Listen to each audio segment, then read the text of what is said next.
Okay, sorry about the brief interruption. Moose was a bad dog and got a hold of a sponge. Can you guys see Moose there? Moose, say hi. All right, so back to our coil pot. I'm going to continue this flare out. I've scored and slipped all these balls of clay, and I wanted to pick up here and show you what I've been doing.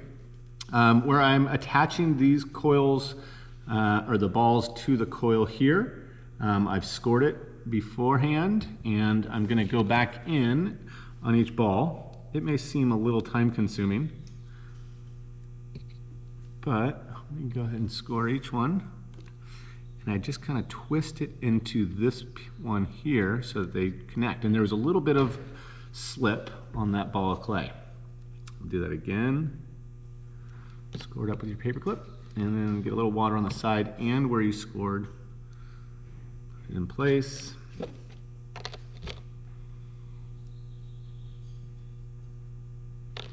Moose misses you guys. He's awfully bored. All right, so there's that one. I think I have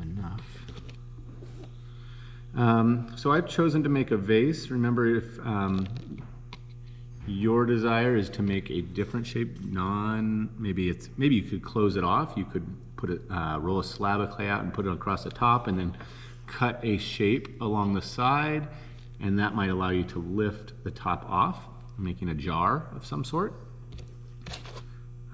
You could turn yours into an animal, a monster, or just something pretty around your house. Okay, so now I am just I'm squeezing using the meaty part of my fingertips, kind of getting those balls to stick not just to themselves on the sides, but also to the coil down below. In doing this, I thin them out slightly. Okay, so I'm not quite sure. I kind of like the way this, let me tilt it a little bit for the camera, so it doesn't fall over. So I have a nice shape here. I like the contrast, like the pattern of smooth to textured to smooth to texture. That really does help the viewer's eye navigate throughout the piece. I'm gonna roll one more coil. Remember to use the whole part of your hand as you push and pull the clay. Okay.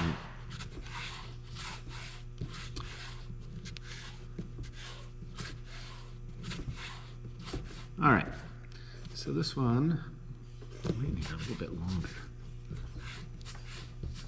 All right, so if I take this, I'm curious if I will like the finish with or without the coil. So I won't score it into place.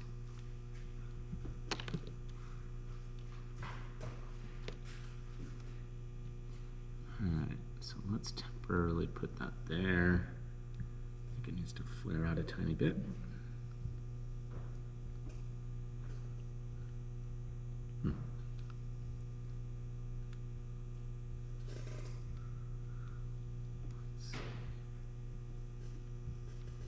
Now kind of lining these. Been working on this for about 45 minutes. Tuesday, Wednesday, Thursday, and Friday. Now I'm back at it. So take your time. Doing good quality work, really manipulating that form.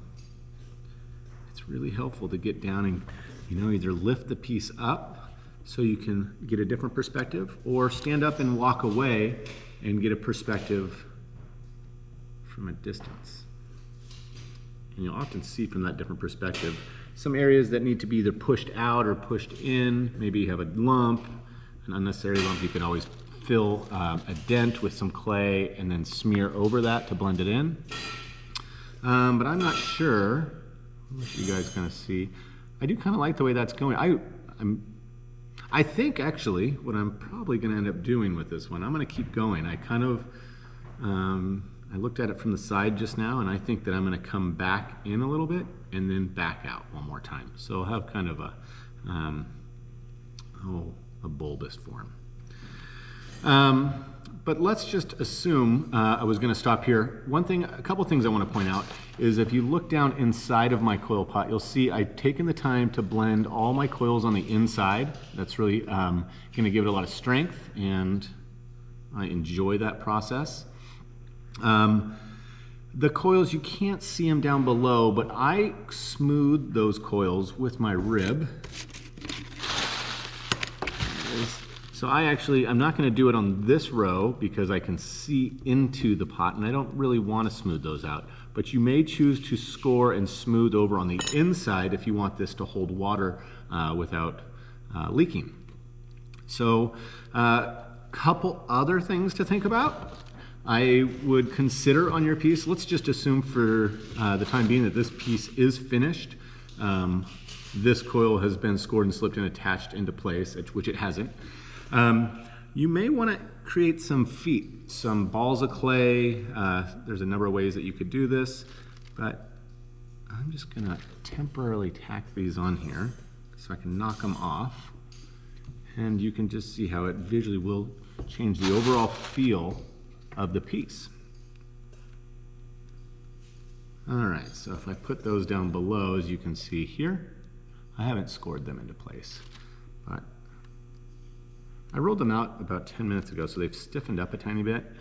And let's see if you can see how that changes it.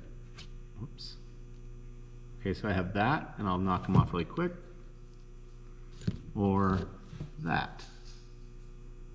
So it's kind of hard to say which one I like better. When we apply glaze, if we have feet on the bottom, whoops, stick there. I would only need to wipe the surface of the tops of the feet, and that way the bottom would be able to be glazed all the way, except those smaller areas. Now, without that, I would also consider, if I was finishing without feet, take some time to smooth the bottom, get it really nice and smooth. And another thing to consider is beveling this edge. So right here, this is almost a 90-degree angle. So what I want to do is I want to create a 45-degree angle and just take my rib here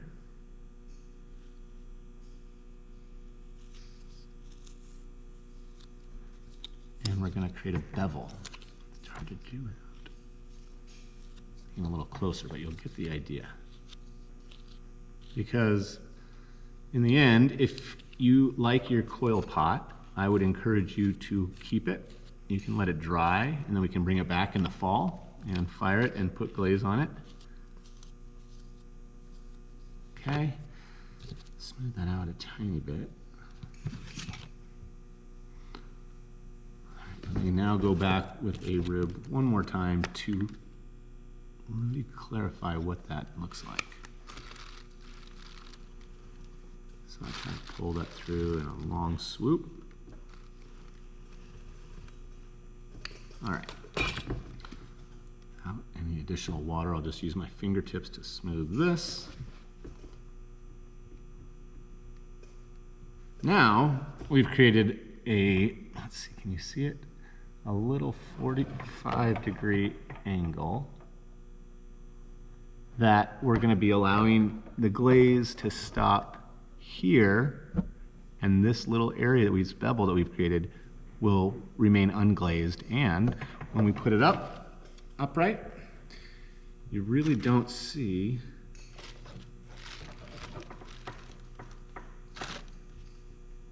let's see this way. You really don't see that undercut that we created. It actually creates a nice little shadow, elevating the piece off the plane which it sits on, and that can make it look a little more interesting. So for now, I would encourage you, I'm considering also, I'm gonna build this up a little bit more, and I'm gonna texturize maybe in here and here. I may choose to leave them smooth, but I will update you next week.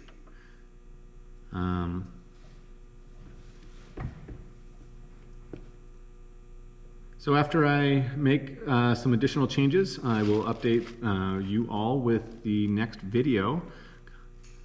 And in the meantime, continue your creative creations, and I hope you enjoy this time interacting with clay. And until next time, I hope you are safe and taking care of yourself.